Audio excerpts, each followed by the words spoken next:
बिस्मिल्लाहिर्रहमानिर्रहीम अस्सलाम वालेकुम। तो रिस्पेक्टिव व्यूवर्स, वेलकम अगेन आप लोगों को मेरे इस ऑफिशियल यूट्यूब चैनल पर। तो आज की वीडियो, वैसे मैंने एक जो लास्ट वीडियो अपलोड की थी ना, उसमें भी पाकिस्तान रेलवे की जॉब्स की अपडेट शेयर की थी। लेकिन मैं ये वीडियो इस वजह से बनाने जा रहा हूँ क्योंकि काफ़ी कैंडिडेट्स को इस जॉब्स की इंपॉर्टेंस का नहीं पता।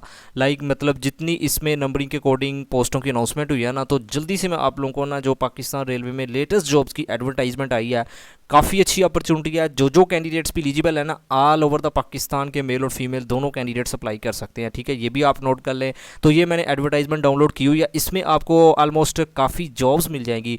लेकिन आज की ये मेरी छोटी सी वीडियो है जो मोस्ट इंपॉर्टेंट और नंबरिंग के अकॉर्डिंग देखा जाए, जिसमें अगर आपका ग्रेजुएशन या इसके अलावा BS ऑनर किसी भी सब्जेक्ट में है ना, तो आप अप्लाई कर सकते हैं। ये मैं फर्दर आपको बताने भी जा रहा हूँ। ठीक है, असिस्टेंट स्टेशन मास्टर, ठीक है, BPS, जिसमें आपको 14 दिया जाएगा, ये आप नोट कर लें। 14 स्केल की ये पोस्ट है। ऊपर और भी पोस्टें हैं, लेकिन इसमें नंबरिंग देखें आप 225, 225 पोस्टों की अनाउंसमेंट हुई है। ठीक है, बाकी इसमें डिवीज़न वाइज ना ब्रेकअप किया गया है। ये देखिए, पेशावर की 12 हैं, रावलपिंडी के 10 हैं, लाहौर की 14 हैं, मुल्तान की 11 हैं, सखर की 114 हैं, कोयटा की 7 हैं, कराची की 57 है। ठीक है, तो ये डिवीज़न वाइज आप एक चीज़ नोट कर लें, ये जितनी भी डिवीज़न इन्होंने मेंशन की है, चाहे ये डिस्ट्रिक्ट बनती हैं, डिवीज़न बनती हैं, इसके अंडर जितने भी डिस्ट्रिक्ट आती हैं, तहसील्स आती हैं, उन तमाम डिवीज़न के, उन तमाम डिस्ट्रिक्ट के, उन तमाम तहसील्स के कैंडिडेट्स अप्लाई कर सकती हैं। ये आप नोट कर लें।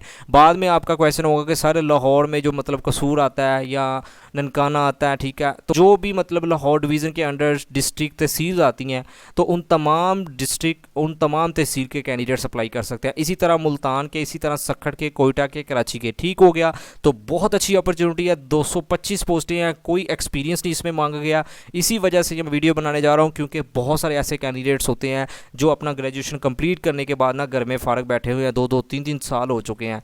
तो ये गोल्डन अपॉर्चुनिटी ऑलमोस्ट आप ही के लिए है, तो आपने लाजमी अप्लाई करना है। कैसे करना है ये मैं आपको फर्दर बताता हूँ। ये देखिए, तलीम भी आप चेक कर लें, BA BSc सेकंड डिवीज़न के साथ अगर आपका है ना, तो आप अप्लाई कर सकते हैं। सिंपल, अगर आपने 14 साल आपकी तलीम है ना, तो आप एलिजिबल हैं। इसके अलावा अगर आपने BS ऑनर किया हुआ है फिजिक्स में, केमिस्ट्री में, मैथमेटिक्स में, कॉमर्स में, अकाउंटिंग एंड फाइनेंस में, BBA किया हुआ है, मास्टर किया हुआ है, ठीक है, तो फिर भी आप अप्लाई कर सकते हैं। देन ये कुछ नीचे इंस्ट्रक्शंस लिखी हुई हैं कोटा वाइज, और फर्दर ये 1 to 7 6 रिक्वायरमेंट के अकॉर्डिंग।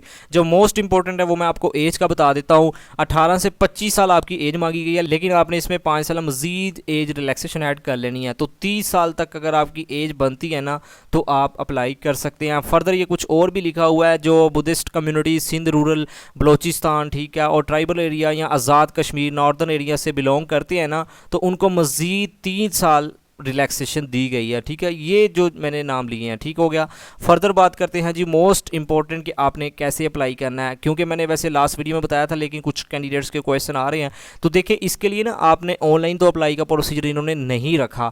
आपने एक फॉर्म है, ये जो आपके सामने शो हो रहा है, ठीक है, इसका आपने प्रिंट लेना है। देन आपने ना इसको अच्छे से फिल कर लेना है, अपना नाम लिखना है, फादर का नाम, पोस्ट जिसके लिए आप अप्लाई करना चाहते हैं, CNIC नंबर ऐड करना है, डेट ऑफ बर्थ आपने इधर ऐड करनी है, जेंडर बताना है, मेल है या फीमेल, ठीक है, डोमिसाइल आपने बताना है, रिलीजियन बताना है, पोस्टल एड्रेस आपने इधर से बताना है, ठीक है, कॉन्टैक्ट नंबर आपने इधर बताना है।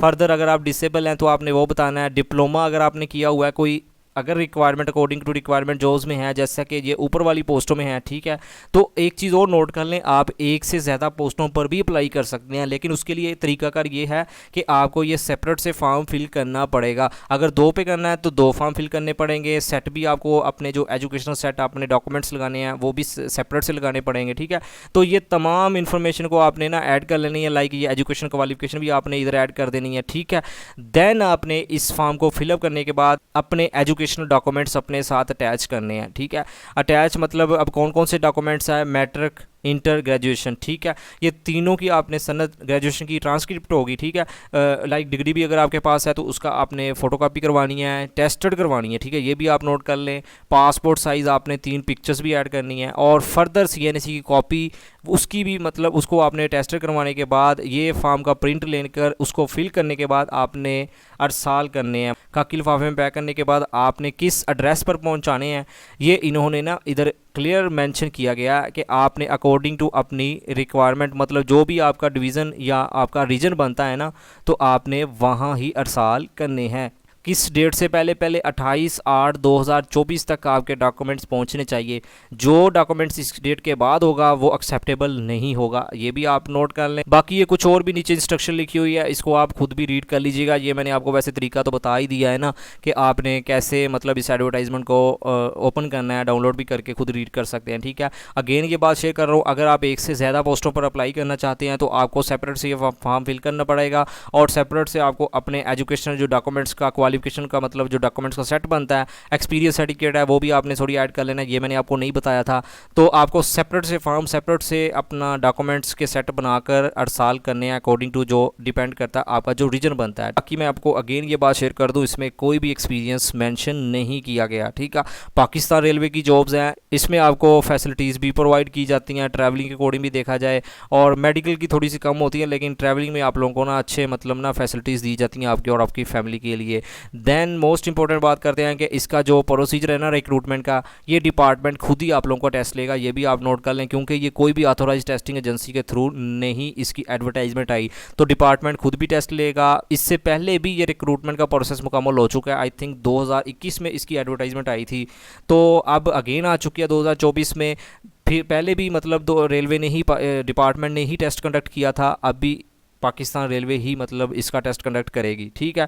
तो इसका प्रोसीजर इस तरह से होगा कि अब आपने अप्लाई करना है, अप्लाई करने के बाद 1 से 2 माह ना नॉर्मली इसमें लग जाते हैं, तो 2 माह के अंदर अंदर ना शॉर्ट लिस्टेड कैंडिडेट्स को जो स्क्रूटनी होगी, उसके बाद शॉर्ट लिस्टेड कैंडिडेट्स को बाकायदा ईमेल मैसेज के थ्रू ना अपडेट कर दिया जाएगा कि आपका फ़लान डेट को फ़लान जगह टेस्ट है, ठीक है। ये अकॉर्डिंग टू आपका रीजन होगा जहाँ आपने अप्लाई किया, उसी के अकॉर्डिंग आप लोगों को ना मतलब बुलाया जाएगा टेस्ट के लिए।